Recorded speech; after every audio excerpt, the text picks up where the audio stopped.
नमस्कार दोस्तों, GS express के यूट्यूब चैनल में आपका पुनः स्वागत है।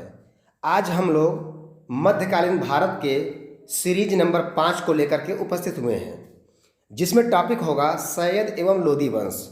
इस सैयद एवं लोदी वंश से हमने कुल 45 क्वेश्चन को सिलेक्ट किया है और यह 45 टॉप मोस्ट क्वेश्चन है और उम्मीद करते हैं कि यदि आपने इस 45 क्वेश्चन को एक बार देख लिया तो सैयद एवं लोदी वंश से कोई भी वनडे एग्जाम में ऐसा कोई क्वेश्चन नहीं आने वाला है जिसे आप आसानी से करके न आ सकें।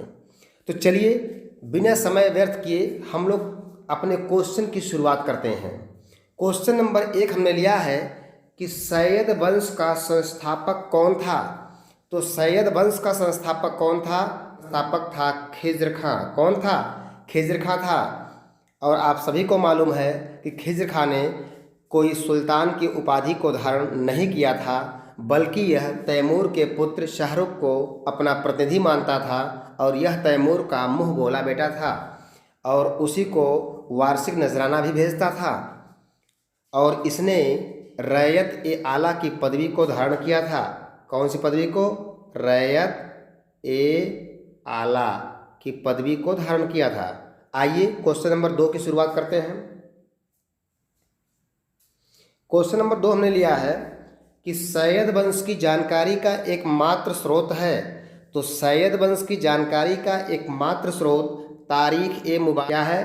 तारीख ए मुबारक शाही है, जिसे याहिया बिन अहमद सरहिंदी के द्वारा लिखा गया है और यह मुबारक शाह के समय में लिखा गया है, अर्थात खिज्र खां के पुत्र मुबारक शाह के समय में लिखा गया है। क्वेश्चन नंबर 3 है, तारीख ए मुबारक शाही किसकी रचना है? तो तारीख ए मुबारक शाही किसकी रचना है?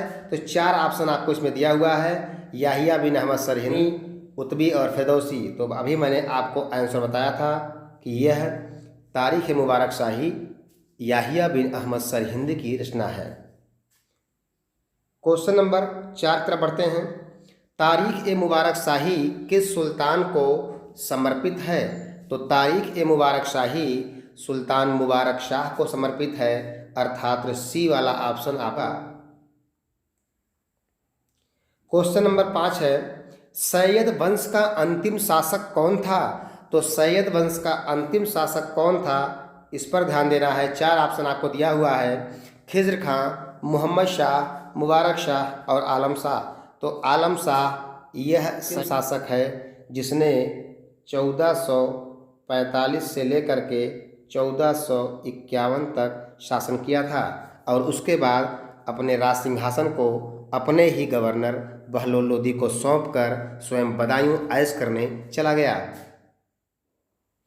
क्वेश्चन नंबर आपका 6 हमने लिया है कि दिल्ली का वह सुल्तान जो तैमूर के पुत्र शाहरुख को अपना प्रतिनिधि मानता था, तो वह कौन था? अभी हमने आपको पहले वाले क्वेश्चन के लेक्चर में बताया था। क्वेश्चन नंबर 7 है, सैयद वंश का अंत करने वाला शासक कौन था? तो सैयद वंश का अंत करने वाला शासक कौन था? तो यहाँ आप सभी लोग ध्यान देंगे, यहाँ गया है ये बहलोल लोदी ऑप्शन रहेगा। क्या रहेगा? बहलोल लोदी, जो इसका गवर्नर था और इसने ही जो है सत्ता को संभाली। सैयद वंश का अंत हो गया और बहलोल लोदी ने एक नए वंश लोदी वंश की स्थापना की थी। तो 7 नंबर में उत्तर सही होगा बहलोल लोदी। यहाँ गलती से इब्राहिम लोदी प्रिंट हो गया है। क्वेश्चन नंबर 8 है, मुबारक शाह की हत्या के बाद सत्ता की बागडोर किस वजीर के हाथों में चली गई? तो उस वजीर का नाम है सर, अर्थात सी वाला ऑप्शन आपका सही है। ध्यान दीजिएगा, लोदी वंश का संस्थापक कौन था? तो लोदी वंश का संस्थापक था कौन? बहलोल लोदी। पहला ऑप्शन आपका सही है। क्वेश्चन नंबर 10 है, दिल्ली का वह सुल्तान जो अमीरों के सामने कभी सिंहासन पर नहीं बैठता था, उसका क्या नाम था? तो उसका नाम था बहलोल लोदी और बहलोल लोदी रातों रात राजा बना था। मैंने आपसे कहा था कि अलाउद्दीन आलम शाह ने अपने राज सिंहासन को अपने लाहौर के गवर्नर बहलोल लोदी को सौंपा और सौंप कर बदायूं ऐश करने चला गया।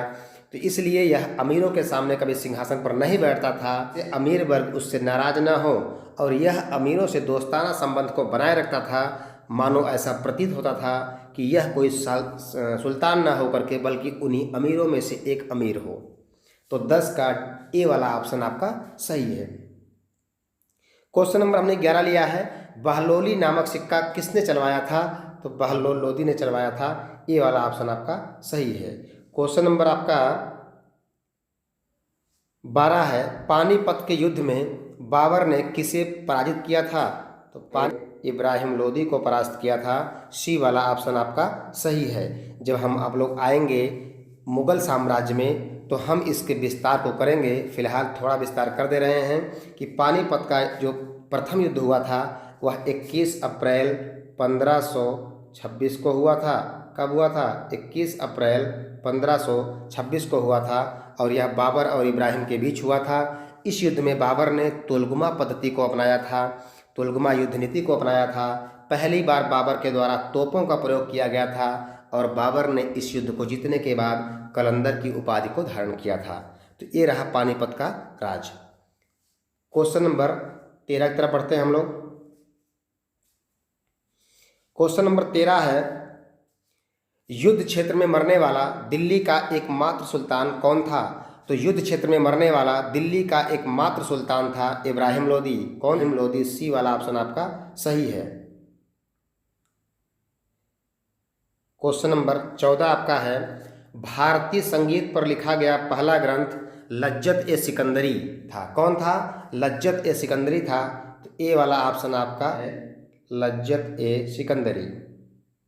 क्वेश्चन नंबर 15 आपका है, सिकंदर के बचपन का क्या नाम था? तो सिकंदर के बचपन निजाम खां या निजाम शाह। तो 15 का सी वाला ऑप्शन सही है। क्वेश्चन नंबर 16 है, लोदी वंश का अंतिम शासक कौन था? तो लोदी वंश का अंतिम शासक कौन था? इब्राहिम लोदी था। क्वेश्चन नंबर 17 है, आगरा शहर की स्थापना किसने किया था? तो आगरा शहर की लोदी ने किया था और वो भी 1504 में किया था।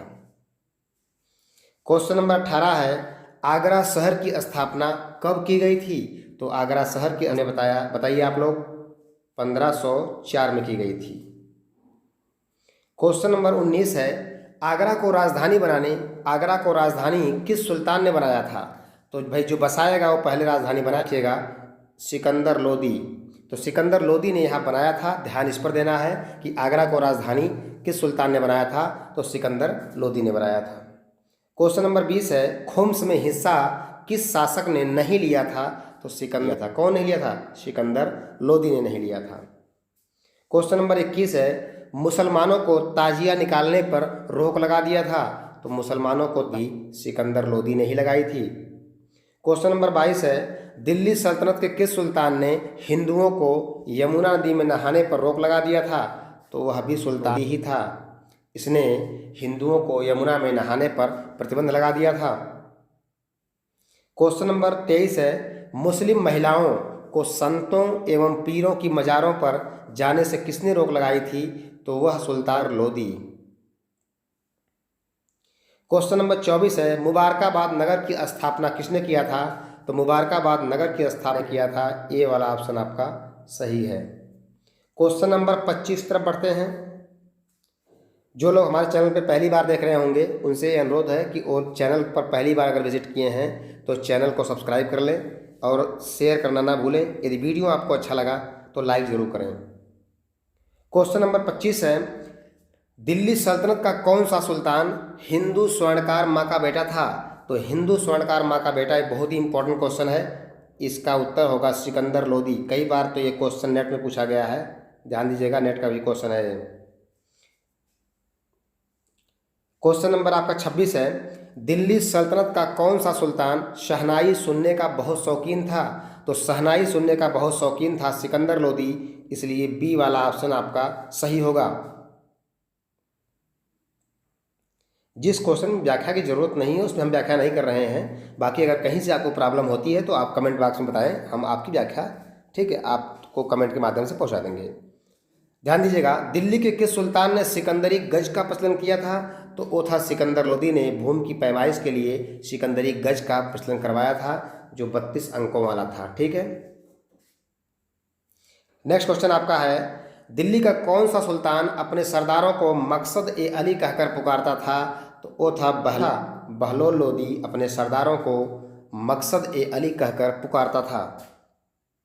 क्वेश्चन नंबर 29 है, दिल्ली का कौन सा सुल्तान गुलरुखी उपनाम से कविताएं लिखता था? तो वह सुल्तान सिकंदर लोदी था। क्वेश्चन नंबर 30 है, दिल्ली का कौन सा सुल्तान सुल्तान की उपाधि को धारण नहीं किया था? हाँ, और उपाधि क्या धारण किया था? रैयत ए आला।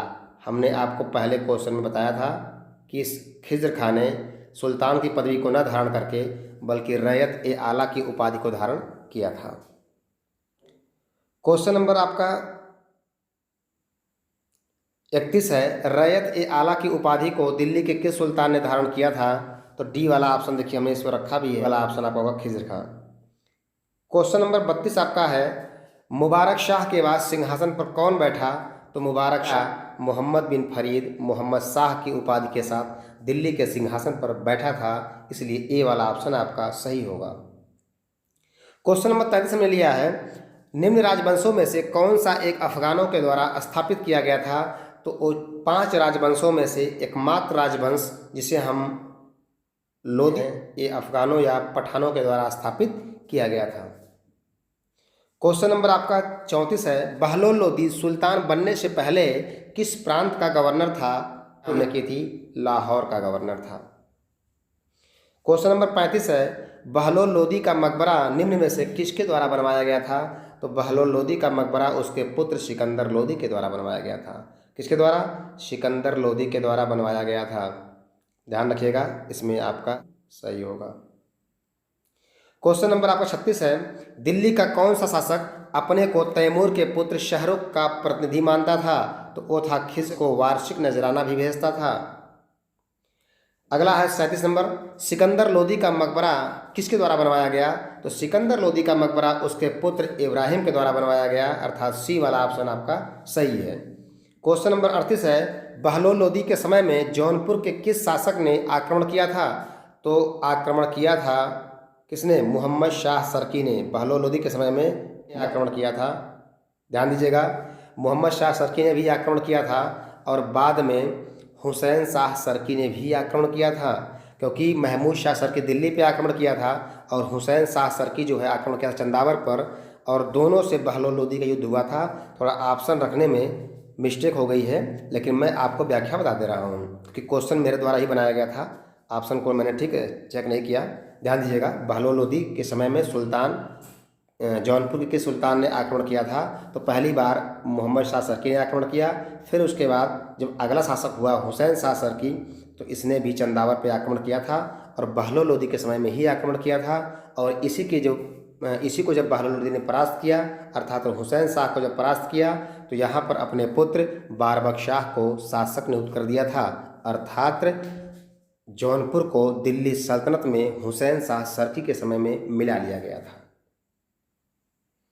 क्वेश्चन नंबर 39 है, ध्यान दीजिएगा, जिस क्वेश्चन की मैंने व्याख्या की है, एक क्वेश्चन पीसीएस में पूछा गया था 2016 में।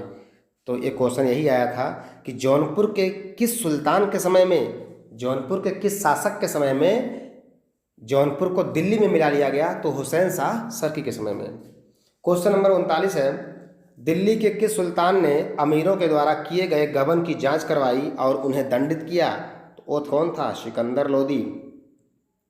क्वेश्चन नंबर 40 है, दिल्ली के किस सुल्तान ने अनाज पर से चुंगी कर समाप्त कर दिया था? तो अनाज पर से सुल्तान सिकंदर लोदी था। क्वेश्चन नंबर 41 है, वरीद कौन थे? तो वरीद गुप्तचर अधिकारी थे। ए वाला ऑप्शन आपका सही है। 42 के अनुसार, एक इतिहासकार के अनुसार किस सुल्तान ने ज्वालामुखी मंदिर को तुड़वाकर उसके टुकड़ों को कसाईयों को मांस तौलने के लिए दे दिया था? तो वह भी सिकंदर लोदी। क्वेश्चन नंबर 43 है, संस्कृत के आयुर्वेद का किस नाम से फारसी में अनुवाद किया गया? तो फारसी में अनुवाद सिकंदरी के नाम से। ठीक है, संस्कृत के आयुर्वेद का जो फारसी में अनुवाद हुआ वो फरहंगे सिकंदरी के नाम से किया गया था। क्वेश्चन नंबर अगला है 44, किस इतिहासकार ने लोदी काल को मकबरों का युग कहा था? तो पर्सी ब्राउन ने वो मकबरों का युग कहा था। क्वेश्चन नंबर 45 और लास्ट क्वेश्चन हमारा है कि छोटे खां एवं बड़े खां के मकबरे का निर्माण कौन करवाया था? लोदी ने करवाया था।